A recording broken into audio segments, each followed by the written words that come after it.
Do you want to keep your navigation active while using other apps on Waze? In this video, I will show you how to never lose directions while multitasking on the Waze app, so you can use other apps without interrupting your route.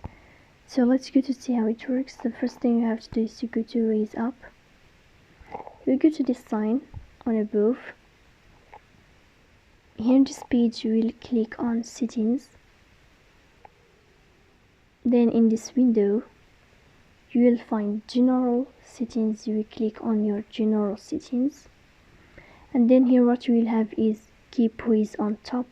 Waze will be visible even when taking a call, so we click here to enable this feature, and then we'll go to settings, and here we'll enable draw over other apps. So this is how it works. If you are enjoying watching this video and if this video is helpful for you, don't forget to press the bell icon and subscribe. See you next time.